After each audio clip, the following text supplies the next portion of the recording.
CM Nayab Saini Karnal की बजाय लाडवा से चुनाव लड़ने जा रहे हैं। उनके सीट बदलने के पीछे भाजपा की बड़ी सोची समझी रणनीति दिखाई देती है, क्योंकि करनाल से नायब सैनी कुछ महीने पहले ही बड़े आराम से जीत कर आए थे। ऐसे में उनके करनाल से दोबारा जीतने की भी पूरी संभावना नजर आ रही थी। लिहाजा हर कोई जानना चाहता है कि सीएम नायब सैनी एक आसान सीट छोड़कर लाडवा क्यों चले गए। आइए अब आपको इसके पीछे की रणनीति समझाते हैं। दरअसल सीएम नायब सैनी के सीट बदलने के पीछे भाजपा की एक बड़ी रणनीति है, और वो रणनीति ये है कि पार्टी को लाडवा के आसपास वाली विधानसभाओं पर इससे मजबूती मिले और कुरुक्षेत्र के आसपास के लोगों में भी ये मैसेज जाए कि अब सीएम सिटी कुरुक्षेत्र हो सकती है। तो ऐसे में न सिर्फ लाडवा बल्कि उसके आसपास की दर्जन भर सीटों पर भाजपा को मजबूती मिलेगी। इसके साथ साथ भाजपा ये मैसेज देने की कोशिश में भी है कि सीएम नायब सैनी एक दमदार नेता है और वो नई जगह से चुनाव लड़ने में कतराते नहीं है। बीजेपी के इस दावे की पुष्टि इस बात से होती है कि सबसे पहले नारायणगढ़ से विधायक चुनकर आए नायब सैनी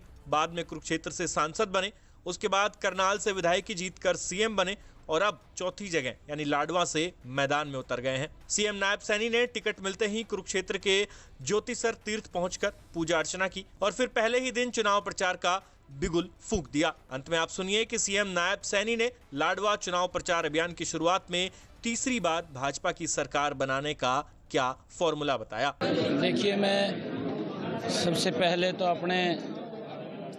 जो पहली सूची जारी हुई है, हमारे 67 प्रत्याशी केंद्रीय नेतृत्व ने बहुत विचार करके समझ करके वो जारी किया है। मैं केंद्रीय नेतृत्व का धन्यवाद करूंगा और मैं सभी प्रत्याशियों को बहुत बहुत बधाई और शुभकामनाएं भी दूंगा।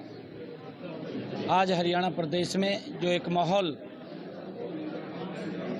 खड़ा है, हरियाणा प्रदेश के लोगों ने जो एक मन बनाया है, तीसरी बार भारतीय जनता पार्टी की सरकार बहुत बड़ी सीटें लेकर के सरकार बना रही है। पिछले 10 वर्षों में बिना भेदभाव के, बिना क्षेत्रवाद के हमारी डबल इंजन की सरकार ने काम किए हैं। आदरणीय प्रधानमंत्री जी का एक विजन है कि ये भारत 2047 तक विकसित राष्ट्र बनाने का काम करेंगे और हरियाणा के लोग, मुझे पूर्ण विश्वास है, आदरणीय प्रधानमंत्री जी के उस संकल्प को मजबूत करते हुए उसको आगे बढ़ाने का काम कंधे से कंधा मिला करके करेंगे और हम यहाँ पर तीसरी बार आदरणीय नरेंद्र मोदी जी की देखरेख में ये हरियाणा और विकास की ऊंचाइयों को छुए तीसरी बार बड़े मैंडेट के साथ सरकार बना रहे हैं। और हमने काम जो किए हैं उन कामों को लेकर के जनता के बीच में जा कर के, चाहे बिना पर्ची खर्ची के युवाओं को रोजगार देने की बात है, चाहे किसान के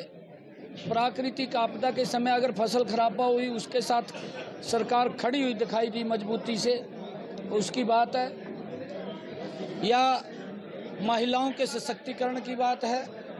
गरीब को मजबूत और सशक्त करने का काम हमारी सरकार ने पिछले 10 वर्षों में किया है, उसकी बात है। ऐसे सब कामों को लेकर के हमारी सरकार किसान, गरीब, नारी और युवा, ऐसे सब लोगों के बीच में जा कर के जो सरकार ने काम किए हैं, उन कामों के आधार के ऊपर आज हरियाणा प्रदेश के लोग इस बात को लेकर के कि सरकार ने मजबूती से काम किए हैं, तीसरी बार हरियाणा में सरकार बन रही है।